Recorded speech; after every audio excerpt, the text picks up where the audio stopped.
ಸ್ನೇಹಿತರೆ ಎಲ್ರಿಗೂ ವಂದನೆಗಳು, ಎಲ್ರಿಗೂ ಆದರದ ಸ್ವಾಗತ. ನೋಡಿ, ಲಲಿತಾ ಅಂಥೇಳಿ ಜಂಕನಹಳ್ಳಿ ಅಂತೇಳಿ ಚಿತ್ರದುರ್ಗ ಜಿಲ್ಲೆಯಲ್ಲಿ ಬರ್ತಕ್ಕಂಥ ಈ ಒಂದು ಹಳ್ಳಿ. ನೋಡಿ, ಇಲ್ಲಿ 16 ಎಕರೆ ಕೃಷಿ ಗದ್ದೆ ಹಾಗೂ ಎಮ್ಮೆಗಳು ಮತ್ತು ಕುರಿಗಳು ಎಲ್ಲ ಇದ್ದಾವೆ. ಮುಂಚೆ ಕಡಲೆಕಾಯಿ ಬೆಳೆಯುತ್ತಿದ್ದೆವು, ಆದರೆ ಈಗ ಅದೆಲ್ಲ ಬಿಟ್ಬಿಟ್ಟು ಸೌಮ್ಯವಾಗಿ ಈರುಳ್ಳಿ ಹಾಕಲಾಗಿದೆ ಅಂತ ಇಲ್ಲಿ ಹೇಳಲಾಗಿದೆ.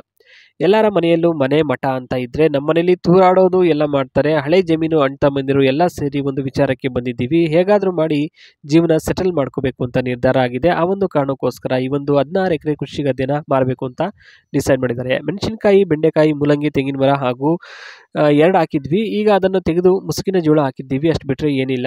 ಈ ಕಡೆ ಪ್ರಮುಖ ಬೆಳೆ ಅಂತಂದರೆ ಮುಸುಕಿನ ಜೋಳ ಮಾತ್ರ.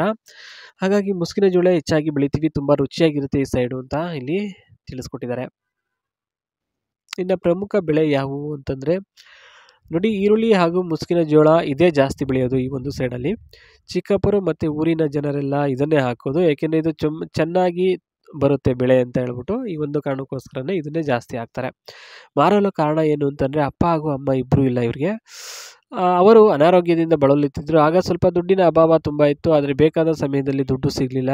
ಅವರು ಪರಲೋಕಕ್ಕೆ ಸಾಗೇ ಬಿಟ್ಟರು ಅಂತ ಹೇಳಿದ್ದಾರೆ. ಯಾಕೆಂದರೆ ಬೇಕಾದ ಸಮಯದಲ್ಲಿ ದುಡ್ಡು ಸಿಗಲಿಲ್ಲ, ಅರೇಂಜ್ ಮಾಡೋದಕ್ಕಾಗಲಿಲ್ಲ. ಆ ಒಂದು ಕಾರಣಕ್ಕೋಸ್ಕರ, ಅದೇ ಒಂದು ಕಾರಣಕ್ಕೋಸ್ಕರ ದಿಟ ನಿರ್ಧಾರ ಕೈಗೊಂಡಿರೋದು ಅರ್ಥ ಆಯ್ತಾ ಅಂತ ಹೇಳಿದ್ದಾರೆ.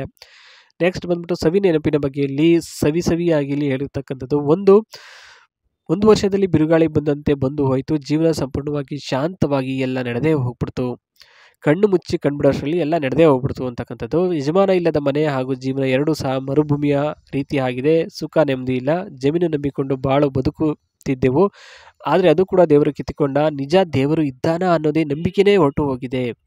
ಎಷ್ಟು ಬೇಕೋ ಅಷ್ಟಕ್ಕೆ ಕೊಡಬೇಕು ಅಂತ ಮನಸ್ಸು ಆಗಿದೆ. ಅಂತಿಮ ನಿರ್ಣಯ ತೆಗೆದುಕೊಂಡಿರೋದು ಗುರು. ಸುಸಂದರ್ಭ ಒದಗಿ ಬಂದಿದೆ. ಸೊ ಇದ್ರ ಮೇಲೆ ನಿಮ್ಮ ಇಷ್ಟ, ಯಾಕೆಂದರೆ ಮಾರಲೇಬೇಕು ಅಂತ ನಿರ್ಧಾರ ಮಾಡಾಗಿದೆ. ಮತ್ತೆ ಹಿಂದಕ್ಕೆ ವಾಪಸ್ ಹೆಜ್ಜೆ ಇಡೋ ಅಂತ ಒಂದು ಸನ್ನಿವೇಶನೇ ಬರೋದಿಲ್ಲ ಅಂತಕ್ಕಂಥದ್ದು. ಇದಿಷ್ಟು.